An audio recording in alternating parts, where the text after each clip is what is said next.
मंडळी, कोकणातला देवबाग सगळ्यांना माहीतच असेल ते किती प्रसिद्ध आहे. हो, आज आपण आलो आहोत देवबाग इथे. कारण आज आपण देवबाग एक्सप्लोर करणार आहोत. कोणते-कोणते ठिकाणी बघायला मिळतात आहेत, ते चला तर बघूया आपण. खरं तर आम्ही संध्याकाळच्या वेळेत आलेलो होतो, त्यामुळे आम्हाला सगळे पॉइंट्स बघायला नाही मिळणार होते. जेवढे एक्सप्लोर करता आले, तेवढे आम्ही केले. कारण इथले जे सिलेक्टेड पॉइंट आहेत, ते वेळेनुसार आपल्याला पाहता येतात. वेळ निघून गेली तर आपण ते पॉइंट बघून सुद्धा काहीही अर्थ नसतो. जसं की उदाहरणार्थ डॉल्फिन पॉइंट. डॉल्फिनचा पण टायमिंग असतो, त्यांचा येण्याचा वेळ असतो. त्या वेळेतच आपल्याला तिथे जावं लागतं. दाखवणार ते बघणार. मोबाईल आतमध्ये घे. अरे मोबाईल आतमध्ये घे. मोबाईल आतमध्ये घे. आताच आहे बघ ना. तसाच हवेने पडलेला आहे एक मोबाईल असाच. मी पकडलाय. आता बोललास उपयोग नाही तिथे. आता बोट आणल्याबरोबर कळेल तुला. मोबाईल आतमध्ये घे. मस्करी करू नको. मी देऊन भरणार नाही. काय नाही भरणारच तू देणार मग तुझ्याकडून मला आयफोन मिळणार नाही. आई मला स्वतःचा फोन देत नाही, तुला मी आईचा फोन देतो. बघ पंकज चला तुमची झाली का सगळं? चला घरी जा आता. बोटीत बसल्यापासूनच आमची मस्ती चाललेली आणि त्यात ते काका इतके छान होते ना, की त्यांच्यामुळे आम्ही हसून-हसून अगदी आमचं पोट दुखलं. खूप छान सांगत होते आणि माहिती सुद्धा खूप छान देत होते. पण मध्ये-मध्ये जोक्स पण चाललेले आमचे.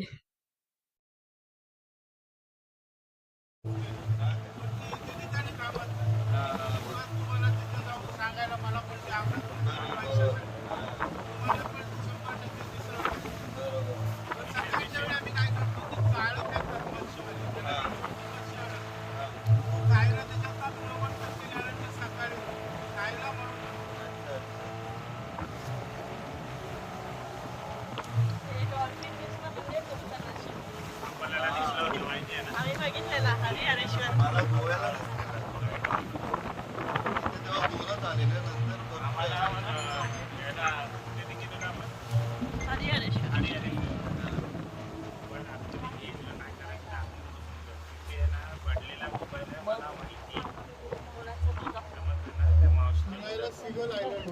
कोणतं आयलँड? सिगल आयलँड. हायवे मध्ये माती आणि पाणी. तुला तर पंकज सवय असेल ना, तू तर अलिबागवाला आहे. काय रे? अरे हे सारंग काय कामाचं नाही. का म्हणत नाही सारंग. आम्ही माधवात असतो. आम्ही पूर्ण प्रिकॉशन. इथे आल्यावर ते काका आम्हाला सिगल पॉइंट बद्दल सांगत होते. म्हणजे सिगल बर्ड्स, ऑस्ट्रेलियन बर्ड्स. जे ऑस्ट्रेलियावरून इथे त्यांचे काही असं सिलेक्टेड महिने असतात, त्या महिन्यात ते इथे येतात, असं त्यांचं म्हणणं होतं. उगाच सांगणार नाही, कारण त्यांचा फोन नंबर माझ्याकडे नाही. पुढच्या वेळेला आम्ही येऊ त्याच्या आधी फोन नंबर घेऊन ठेवा. आलास त्याला ते आपली गोष्ट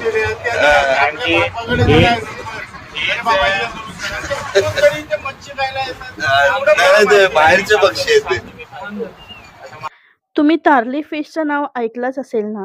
तारली फिश हे ऑस्ट्रेलियन बर्ड्सचं फेव्हरेट फिश आहे. एका वेळेस जवळ-जवळ हे 50 ते 60 फिश खाऊ शकतात. इतकं फेव्हरेट फिश आहे हे त्यांचं.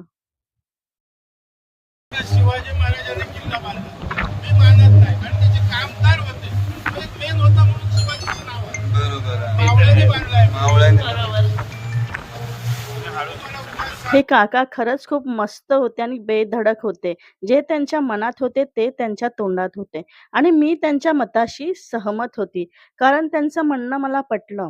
छत्रपती शिवाजी महाराजांच्या नावाने जरी आज आपण किल्ले ओळखले जातात, तरीही त्यांना मदत करणारे, ते किल्ले बांधणारे त्यांचे कामगारच होते. म्हणजेच त्यांचे मावळे होते. मावळ्यांनी किल्ले बांधले आणि छत्रपती शिवाजी महाराजांमुळे ते उभे राहिले, असंही आपण म्हणू शकतो. इथे जवळ-जवळ 3 तासात आपल्याला 10 पॉइंट्स तरी दाखवले जातात. हा आहे सुनामी पॉइंट म्हणजे सुनामी आयलंड. आम्हाला इथे थोड्या वेळासाठी उतरवलं गेलेलं होतं. मग काय, या त्सुनामी आयलंडवर उतरल्या सर्वांचे फोटो सेशन आणि रील्स वगैरे चालू झाले होते. त्यात माझाही खारीचा वाटा होताच. मी कुठेही गेली तरी माझे रील्स करणं, फोटो सेशन करणं कधीही सोडत नाही. मी तर एक स्त्री आहे, तुम्हाला माहिती आहे. आम्हा स्त्रियांना फोटो सेशन आणि व्हिडिओज काढणं खूप आवडतं. कभी गहरे समंदर की गहराइयाँ, कभी ऊंचे पहाड़ों की ऊंचाइयाँ, तू है अम्बा की छाया में आया मितवा, मेरे कण कण में कोकण समाया मितवा. चला, फोटो सेशन आणि व्हिडिओज काढून तर झाले आमचे आणि हे दोघं चाललेले त्या सीगल पक्ष्यांना उडवायला. बिचारे खूप शांतपणे त्या काठावर बसलेले होते. ह्यांच्याने काय बघवलं नाही. खरं तर ते लोकं फोटो सेशनसाठी चाललेले. पण साहजिकच आहे, यांच्या जाण्याने ते पक्षी उडणारच ना. बघा, थोडेसे जवळ गेले आणि ते पक्षी बिचारे बसलेले चांगले उडून गेले.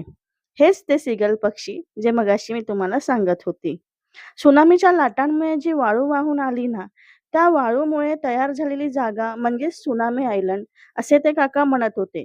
त्सुनामी आल्यामुळे ती वाळू इथे आली आणि त्या वाळूमुळे ही जागा निर्माण झाली. म्हणून या जागेला त्सुनामी आयलंड असे नाव पडलं.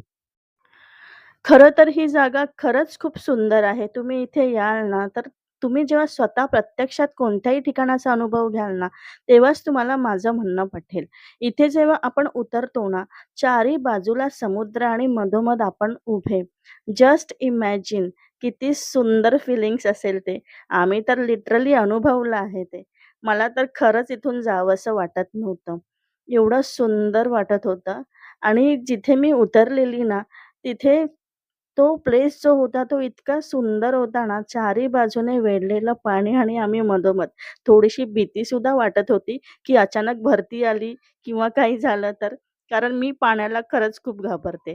तरीही त्यातल्या त्यात मजा तर घेतच होती मी. खूप सुंदर आणि बघण्यासारखे पॉइंट आहेत तिकडे. Devbag Sangam, tsunami island, Nivati beach, golden rock, पुन्हा मिनी केरला पॉइंट, कांदळवन, क्रोकोडाईल शेप माउंटेन म्हणजे त्याला क्रोकोडाईल पॉइंट सुद्धा म्हणतात. असं म्हणतात त्या माउंटेनला लिटरली क्रोकोडाईलचा शेप आहे.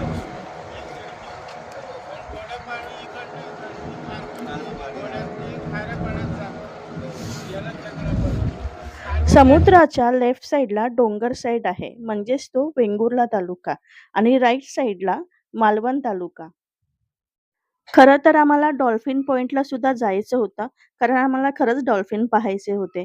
पण आमचं बॅड लक की आम्ही संध्याकाळच्या वेळेला गेलो, त्यामुळे आम्हाला डॉल्फिन काही दिसणार नव्हते. मग तिथे जाऊन काही उपयोगच नव्हता. डॉल्फिन बघण्याचा वेळ जवळ-जवळ 6 ते सकाळी 10 मध्ये दिसतात डॉल्फिन. त्यावेळेसच आपण जाऊ शकतो आणि त्यावेळेसच आपल्याला डॉल्फिन दिसू शकतात. कारण तो त्यांचा फिरण्याचा वेळ असतो. एकीकडे माझं शूट चालू होतं आणि एकीकडे याचं GoProने शूट चालू होतं. याचं बघा, शूट झाल्यानंतर अगदी आरामात बसलेला होता आणि मला सांगत होता, की माझे फोटो काढ. आणि मला काय काम? मी तर तेच करत होती. म्हणजे माझं शूट पण होत होतं आणि याचे फोटोज पण निघत होते. ओरीच्या गोवाला कोकण दाखवा, ओ अशी कोकणची झेलवा हो दाखवा, ओरीच्या गोवाला कोकण दाखवा. अय्या हो, अय्या हो, अय्या हो, अय्या हो. कभी गहरे कसली मस्ती आणि कसली मजा. समुद्राच्या अगदी मधोमध आलो ना, तेव्हा आम्ही सगळेच शांत बसलो. घाबरून नाही हां. तो सुंदर आणि डोळ्यांना दिपवून टाकणारा नजारा पाहून. कोणाच्या तोंडातून काही शब्दच निघत नव्हते. सगळे अगदी निशब्द बसले होते आणि त्या वातावरणात जे काही फील होत होतं ना, ते जे वाइब होते, ते वाइब आम्ही सगळे फील करत होतो. इतके सुंदर आणि छान वाइब होते. तो पाण्याचा गारवा अक्षरशः अंगावर शहारा आणत होता.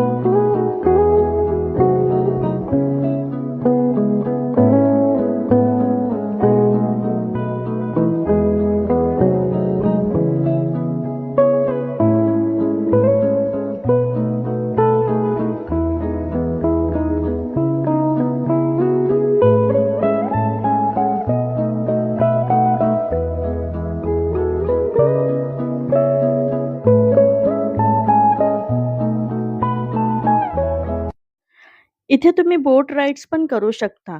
राईड्सचे जवळ-जवळ 1 ते 2,000 तरी घेतात हे लोक. पण राईड्स खूप छान असतात.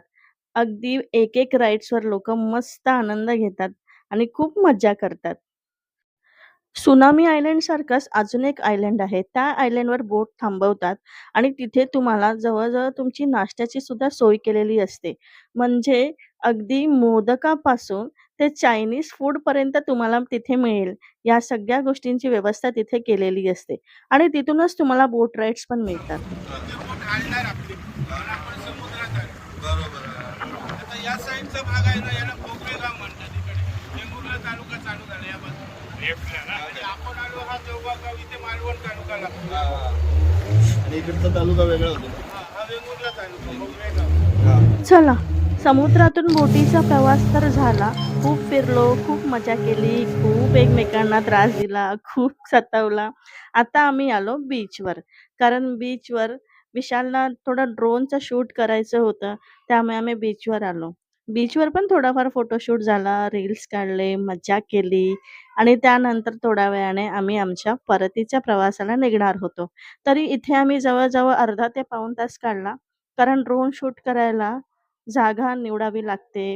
परत माणसं बघावी लागतात आजूबाजूला. तो ड्रोन व्यवस्थित राहील का? वरती गेल्यावर कुठे अडकणार तर नाही या? असं बरंच काही-काही असतं, जे हे सगळं चेक करतो हा विशाल आणि त्यानंतर ड्रोन उडवतो. त्याला बटन दाबलं कसं? तुझे घरचे विचारतील आम्हाला. तेच म्हणून बोललो.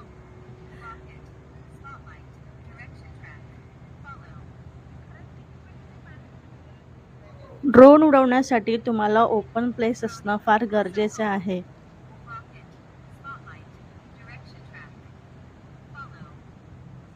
मी नाही उडणार ना. म्हणजे आता मी पकडत नाही सोडतो. अरे उडून तर बघ किती जण तुझे पाय खेचतील. म्हणून तर नाही उडत.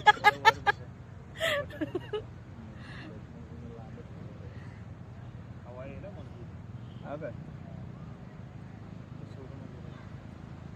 खरंच काय? हा, तुला असं हेलिकॉप्टर मध्ये बसल्याचा फील येईल. असं पंकज बसलाय ना. हा. 2 वेळा बसलो.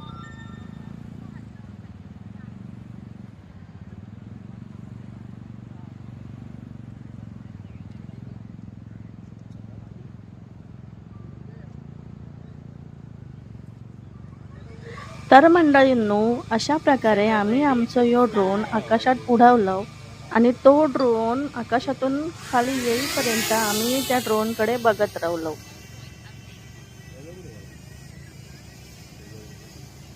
दोघांनी मारामारी करावं. आमचं ड्रोन शूट झालं. थोडा वेळ तिथे रिलॅक्स बसलो, कारण खूप वेळ फिरत होतो. बोटीत फिरलो. त्यानंतर ड्रोन शूट केलं. पण थोडा वेळ शांत विसावा घ्यावा असं वाटलं. त्यामुळे 15-20 मिनिटं बसलो आणि त्यानंतर निघालो. दुसऱ्या दिवशी पहाटे आम्हाला दुसऱ्या लोकेशनला जायचं होतं.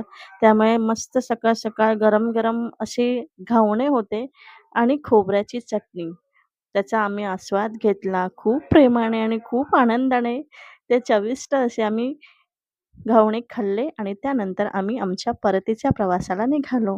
तर मंडळी, तुम्हाला माझा हा व्लॉग कसा वाटला मला नक्की सांगा, नक्की कमेंट करा आणि असेच नवनवीन व्लॉग बघायला माझ्या चॅनलला फॉलो करा आणि शेअर पण करा आणि सबस्क्राईब तर नक्की करा. तुम्ही सबस्क्राईब करायला विसरता हां.